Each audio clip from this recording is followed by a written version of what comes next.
Bonjour à tous, c'est avec Vivi Bonnebouille. Vivi, c'est le surnom de Violette, la mascotte des pronos du cœur. Eh bien, elle est là, elle a encouragé Vivi Bonnebouille, c'était le cheval de Madame Colombo, forcément. Eh bien, le cheval Vivi Bonnebouille est bonne troisième. Voilà, on a failli voir la tête du caissier, Manque Golden Rajsa, qui était magnifique dans son poil. Et malheureusement, elle m'avait beaucoup trop déçu pour que je vous la conseille. Bon, voilà, c'est comme ça.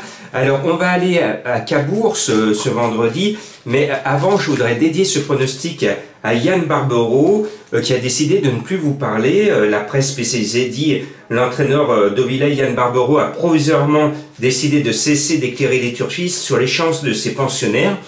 Explication de l'intéressé. Alors, je suis à 100% d'accord avec Yann Barbero. Il demande que les commissaires soient désormais professionnels et de rajeunir aussi les commissaires qu'il trouve un peu trop vieux. Bah oui, il faut laisser la place aux jeunes. Donc je suis 100% d'accord avec lui, mais 100% pas d'accord sur le fait pourquoi se servir de la presse pour ne plus parler aux turfistes. Ceux qui sont lésés dans cette histoire, monsieur Yann Barbero, ce ne sont pas les commissaires, mais ce sont les turfistes qui vous font vivre. Et quand vous dites, et qui viennent me voir pour que je leur dise directement si mes chevaux ont une chance, c'est bien, mais vous limitez aux turfistes qui auront la chance de vous croiser sur le champ de course. Donc ça limite vraiment le potentiel des joueurs qui vous suivent de partout. Je suis un fan de vous, monsieur Yann Barbero. Donc, vous dites que vous n'avez pas trouvé d'autres solutions. Bien sûr que si, qu'il y a d'autres solutions. Je vais vous en donner plusieurs. La première, c'est de retarder avec les autres entraîneurs le départ des opérations.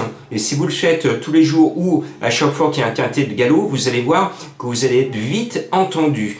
D'autre part, créer une autre institution parallèle au commissaire, parce que ça pourrait être une cellule d'appel, parce que on le sait, il y a beaucoup de décisions des commissaires qui sont justes, léchées au millimètre, et on l'a vu encore cette année à l'étranger, où il y a eu des décisions saugrenues de certains commissaires qui ont fait un excès de zèle pour anti-sportif, tout simplement.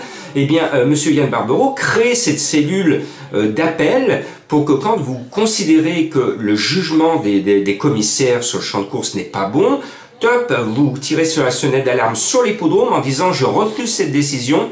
J'alerte la cellule qui sera composée de professionnels du trot et du galop et qui pourront dans la foulée essayer de voir si la décision peut être rattrapée dans le feu de l'action ou en appel dans les jours qui suivent.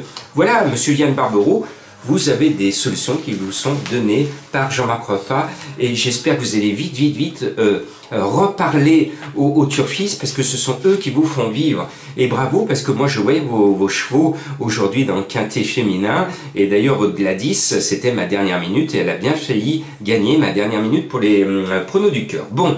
Ce vendredi, on nous vend, comme d'habitude, un quintet de favoris, affiché d'avance, couru d'avance, mais n'oubliez pas que nous sommes le vendredi, ce que j'appelle le Black Friday, et si vous regardez les statistiques depuis un an, il y a toujours d'énormes surprises le vendredi soir, notamment à Cabourg ou à Vincennes, avec un tocard qui sort de nulle part, ou un gros favori qui n'est pas là ce soir-là. Donc là, on a le cas d'un gros favori, qui est au-dessus du lot, qui est déclassé, mais il lui est arrivé cette année d'être distancé. Imaginez que le 12 Ritano Jack soit distancé, alors là, les rapports ils vont payer. Mais s'il reste sage comme une image, ce numéro 12 va gagner, sauf si le 7 justifie son nom. S'il le justifie, enfin je dirais cette année, parce qu'il s'appelle Gagnant. Il serait sympatoche que ce gagnant gagne ce quintet, surtout avec Johan Le Bourgeois aux commandes. Et on sait que Johan Le Bourgeois est dans son jardin à Cabourg. Après, je poursuis avec le 10 Graffiti Bond, qui est un agent 00, avec la mission, qui est loin d'être secrète, de prendre un joli chèque. Il fait partie maintenant d'un entourage ô combien redoutable et tenain. Je pense qu'il a une chance régulière. Ce graffiti, vous le mettez sur votre mur, sur les réseaux sociaux, et pour partager mon enthousiasme.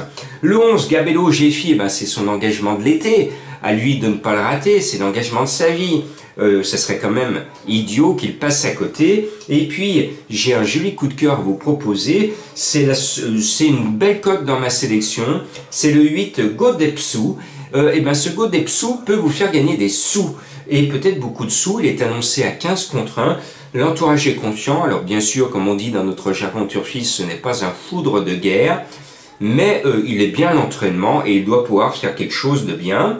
Le 9, je saute une case. Le 9 Gare, c'est tout simplement le cheval de Madame Colombo. Elle va essayer de faire aussi bien que Vivi Bonnebouille. Gare a été annoncé à 10 contre 1. Ses chances sont régulières. L'entourage se déplace avec des ambitions. Tous les feux semblent au vert. On peut donc le suivre en confiance. Et puis voilà le 5 Gamin du Lair. Alors il a l'air d'aller mieux à l'entraînement. Ses performances ne sont pas extraordinaires.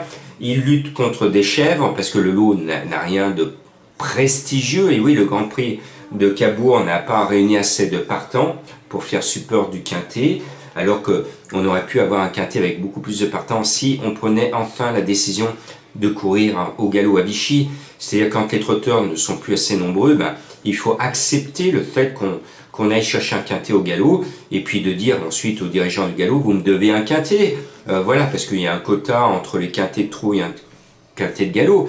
Mais dans l'urgence, on pourrait très bien dire, par exemple, cette semaine, ça s'est fait 2 fois, et bien on transfère à Vichy, où il y a plein de partants.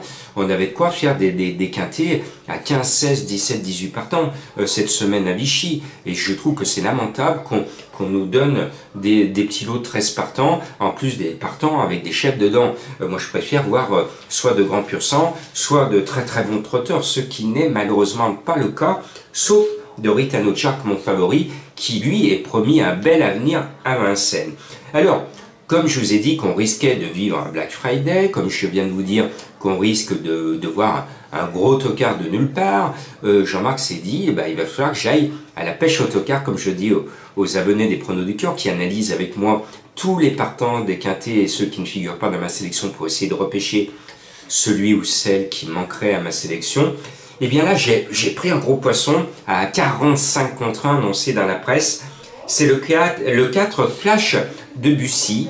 Il est bien l'entraînement, l'entraîneur est relativement confiant, il est lucide, il est barré par les plus jeunes, mais s'il y a des défaillances, s'il y a des distancés, et bien plus il y aura de déception, plus le 4 Flash de Bussy va se rapprocher de la 5e place du quintet, et plus il va pimenter les rappeurs. Voilà mon indice de confiance. Avec si peu de partants, je suis obligé de vous mettre du 5 sur 5, mais sait-on jamais, ça passe ou ça casse, mais normalement, vous devriez voir la tête du caissier et vous avez le waf waf de Vivi qui a toujours une bonne bouille et qui reviendra disputer l'arrivée d'un quintet très prochainement.